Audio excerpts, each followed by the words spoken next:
इस वक्त हमारे दो सहयोगी विशाल प्रताप सिंह और पवन नारा जुड़े हुए हैं। विशाल बांदा से हैं, पवन नारा गाजीपुर से हमारे साथ लाइव जुड़े हुए हैं। हम उनसे करेंगे बातचीत। लेकिन मुख्तार की मौत के बाद उत्तर प्रदेश सरकार इस वक्त बहुत सतर्क नजर आ रही है। सभी जिलों में धारा 144 लागू कर दी गई है। यूपी एसटीएफ चीफ और उत्तर प्रदेश के नए ADG law and order Amitabh Yash का कहना है कि राज्य में कहीं से किसी अप्रिय घटना की कोई जानकारी नहीं है। चलिए क्या कहा अमिताभ यश ने वो भी आपको सुनाएंगे, लेकिन हमारे दोनों सहयोगी हमारे साथ जुड़े हुए हैं। पहले हम विशाल से अपडेट ले लेते हैं। विशाल, इस वक्त वहां पर क्या चल रहा है, क्योंकि पोस्टमार्टम की प्रक्रिया पूरी हो चुकी है, क्या कोई जानकारी अभी तक दी गई है बाहर?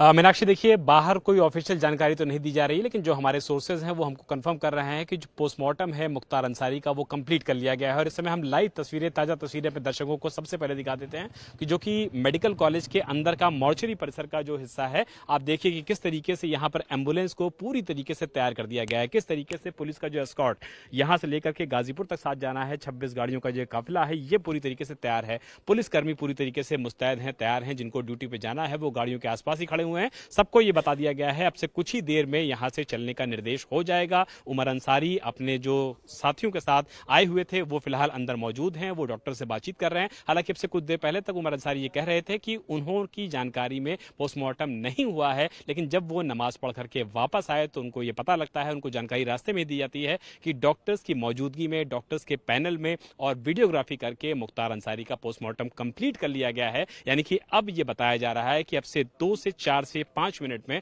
मुख्तार अंसारी का शव लेकर के जो पूरा कॉन्वॉय है, पूरा जो काफिला है, वो बांदा से बस गाजीपुर के लिए रवाना होने वाला है। किसी भी वक्त ये काफिला, ये कॉन्वॉय रवाना हो सकता है। लेकिन बड़ी खबर यही है कि पंचनामा कंप्लीट कर लिया गया है, पोस्टमार्टम कंप्लीट कर लिया गया है, वीडियो रिकॉर्डिंग कर ली गई है और विसरा प्रिजर्व कर लिया गया है, ताकि भविष्य में जो भी जहर से संबंधित जो आरोप लगे हैं उसकी जांच करने के लिए भविष्य में विशाल और मजिस्ट्रियल जांच के आदेश भी दे दिए गए हैं सरकार की ओर से। हमारे सहयोगी पवन नारा भी जुड़े हुए हैं। पवन, इस वक्त गाजीपुर में जो मुख्तार अंसारी का परिवार है और जो उसके चाहने वाले हैं, जो वहां पर इस वक्त उसका इंतजार कर रहे हैं, उनके पार्थिव शरीर का इंतजार कर रहे हैं, अब वहां पर लोगों के सेंटिमेंट क्या है, उनका क्या कहना है? बिल्कुल मीनाक्षी, आपको बता दें कि सुबह जब यहाँ लोगों को उम्मीद थी कि शाम तक पार्थिव शरीर आ जाएगा, लेकिन अभी शाम के 3 बज चुके हैं, लेकिन अभी तक बांदा से शव रवाना नहीं हुआ है। लेकिन जैसे जैसे दिन ढल रहा है लोग यहाँ इकट्ठा हो रहे हैं। जरा लोगों से पूछ लेते हैं, आप बात करना चाहेंगे? बात करने के नाम पे पीछे हट रहे हैं। सर, ये खबर कब मिली आपको और प्रतिक्रिया क्या थी? प्रतिक्रिया 9 बजे, हम लोग 9:30 बजे करीब। मोहम्मदाबाद में आज के दिन सेंटिमेंट क्या है? सेंटिमेंट सबके चेहरे पे उदासी है। उदासी है। सर, ये जानकारी आपको कब मिली और इस पूरे घटनाक्रम को आप मोहम्मदाबाद निवासी के तौर पर कैसे देख रहे हैं? हम लोग को घटना का जानकारी सुबह मिली है। हम देहात के रहने वाले हैं। सुबह मिली है और ये घटना से हम लोग बहुत दुखी हैं। इसी कैसे होना नहीं चाहिए था घटना। ये मेडिकल बुलेटिन में बताया गया कि हृदयाघात से ये देहांत हुआ। क्या आप ये बात मान रहे हैं? आपको भी कुछ गड़बड़ लगे? अब मेडिकल रिपोर्ट आने पे ही मालूम होगा, लेकिन हम लोग को तो भाई शक है। क्या शक है? शक है भाई, उनको मारा गया है, जहर दिया गया है। जहर दिया गया है। तो आप देखिए, लोग कह रहे हैं गम है और हमें शक है कि जहर दिया गया है, मारा गया है, इस तरह की बात कर रहे हैं। और जैसे जैसे वक्त बढ़ता जा रहा है, यहाँ भीड़ लगातार बढ़ती जा रही है। अगर आप देखेंगे तो पुलिस ने यहाँ एक बैरिकेड लगाया है, उसके आगे लोगों को जाने के, मीडिया को खास तौर पर जाने की अनुमति नहीं है। लेकिन अब यहाँ जरूर लोग इकट्ठा हो रहे हैं और ये यहाँ मोहम्मदाबाद में उस वक्त का इंतजार है जब पार्थिव शरीर पहुंचेगा, लेकिन उसमें कई घंटे का वक्त बाकी है, क्योंकि बांदा से यहाँ लगभग 7 से 8 घंटे का सफर है और वो सफर अभी शुरू नहीं हुआ है।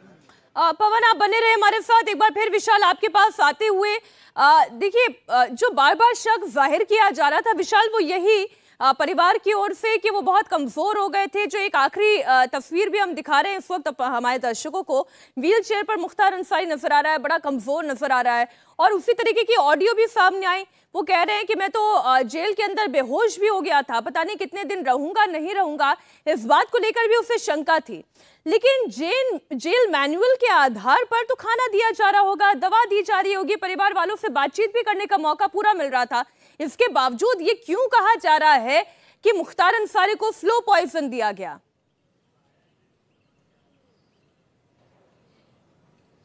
देखिए, यही वजह है कि इस पूरे मामले में मजिस्ट्रियल जांच के आदेश दिए गए हैं, न्यायिक जांच के आदेश दिए गए हैं मीनाक्षी, क्योंकि ऐसे किसी भी मामले में आप देखिए, चाहे मामला मुख्तार अंसारी जो कि बेहद संवेदनशील हो उसका हो या फिर किसी आम कैदी का हो, अगर न्यायिक हिरासत में किसी भी कैदी की इस तरीके से मौत होती है जिस पर परिवार के लोग, जिस पे लोग सवाल उठाते हैं, तो सरकार का पहला दायित्व बनता है कि उसकी न्यायिक जांच के आदेश दें। और न्यायिक जो कमेटी बनती है उसको 1 महीने का मौका दिया जाता है कि सारी फाइंडिंग्स के साथ आप रिपोर्ट को प्रस्तुत करेंगे। रही बात मुख्तार अंसारी के परिवार से बातचीत होने की, तो आज जो ऑडियो सामने आया है जिसको कि बताया जा रहा है कि सोशल मीडिया पर अंसारी परिवार की तरफ से ही वायरल किया गया था, उससे भी ये स्पष्ट हो जाता है कि मुख्तार अंसारी अगर कम्युनिकेशन परिवार के साथ करना चाहते थे तो मुख्तार अंसारी को इसकी पूरी छूट थी, क्योंकि जेल नियम कहता है कि एक कैदी उमर अंसारी तो ये कह रहे थे, विशाल आपने भी सुनी होगी ये पूरी बातचीत, कि आप रोज एक बार बस हमसे बात कर लिया करें, हमें राहत मिल जाती है। तो उसे सुन के तो बल्कि ये मन में सवाल आ रहा था मेरे कि जब जेल मैनुअल के हिसाब से 2 बार बात करने की इजाजत है तो फिर उमर अंसारी ऐसा क्यों कह रहे कि एक बार आप रोज हमसे बात कर लिया करें?